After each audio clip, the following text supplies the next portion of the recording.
Hello అండి, అందరికీ నమస్తే. అందరు ఎలా ఉన్నారు? బాగున్నారా? అందరూ బాగుండాలి, అందుట్లో మేము ఉండాలండి.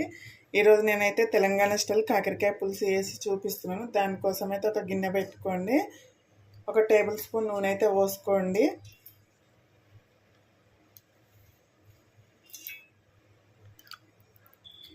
నూనె అయితే హీట్ అయింది. ఇప్పుడు కొద్దిగా ఆవాలు వేసుకుందాము. 1 పావు టీ స్పూన్ వేసుకోండి. అలాగే కొద్దిగా జీలకర్ర వేసుకోండి. ఇప్పుడు కట్ చేసిన ఉల్లిపాయ ముక్కలు వేసుకోండి. 1 పెద్ద ఉల్లిపాయ కట్ చేసేసుకోండి.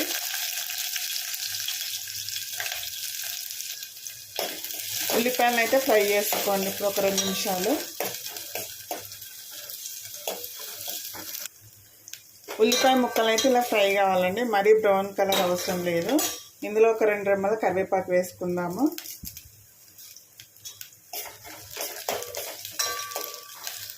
కొద్దిగా అల్లం వెల్లుల్లి పేస్ట్ వేసుకోండి.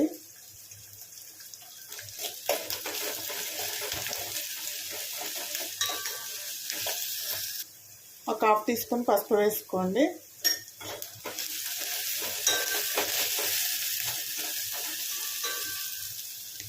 ఇందులోనే ఒక కట్ చేసిన చిన్న టమాటా వేసుకోండి. చాలా బాగుంటుందండి టమాటా వేయడం వల్ల. అయితే కాకరకాయలు అయితే ముందుగానే కట్ చేసి పెట్టుకోండి. ఉప్పు పసుపు వేసి ఒక 10-15 నిమిషాలు నానబెట్టండి. అందులో నానబెట్టిలా గట్టిగా విసుకుతే అందులో నుంచి వాటర్ అయితే మొత్తం బయటకు వచ్చేస్తుందండి. అప్పుడు కాకరకాయ అనేది చేదు ఉండదు. కాకరకాయ ముక్కల్ని పిండినాక కడగొద్దండి, కడిగితే చేదు ఎక్కువ అవుతుంది. ఇప్పుడు ఇందులో కాకరకాయ ముక్కలు వేసుకుందాము. ఇప్పుడు ఈ కాకరకాయ ముక్కలకు మూత పెట్టి ఒక 3-4 నిమిషాలు మగ్గనివ్వండి, సిమ్లో ఉడకనివ్వండి.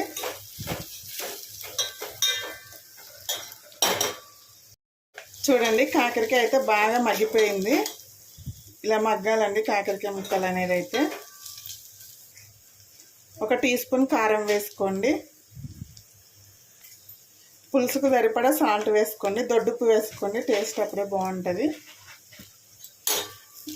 ఇదైతే అంతా మొత్తం ఒకసారి కలుపుకుందాము.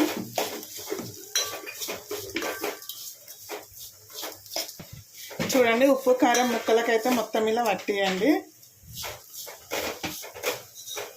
1 నిమిషం నూనెలో ఇలా ఫ్రై చేసుకోండి, అంతా సరిపోతుంది.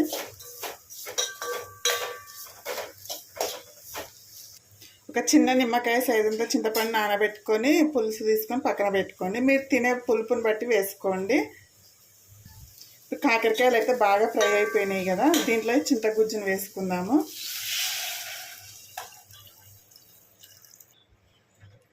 చింతపులుపు అయితే వేసాం కదా, సరిపడా వాటర్ పోసుకోండి. పులుపుని అడ్జస్ట్ చేసుకొని పోసుకోండి. ఒకసారి టేస్ట్ చూసి నేనైతే కొద్దిగా వేస్తున్నానండి. అంతా బాగా కలుపుకోండి. ఇప్పుడు చింతపండు రసాన్ని అయితే ఇది మీడియం ఫ్లేమ్లో పెట్టి మినిమం ఒక 10-12 నిమిషాలు మసలాలండి. అప్పుడే కాకరకాయ పులుసు అనేది టేస్టీగా ఉంటుంది. హై ఫ్లేమ్లో అయితే వద్దు, మీడియం ఫ్లేమ్లో పెట్టుకొని మరగనివ్వండి. దీన్ని అయితే మూత పెట్టేసుకొని, ఓకేనా? ఇప్పుడు మూత పెట్టేసుకుందాం. చూడండి, చారు అయితే ఇలా మసలాలండి. ఇలా మసులుతుంది, ఇలాగే చిక్కబడుతుందండి. స్లోగా మరుగుతుంది కాబట్టి ఇంకొక 7-8 నిమిషాలు మరగనిద్దాం దీన్ని అయితే.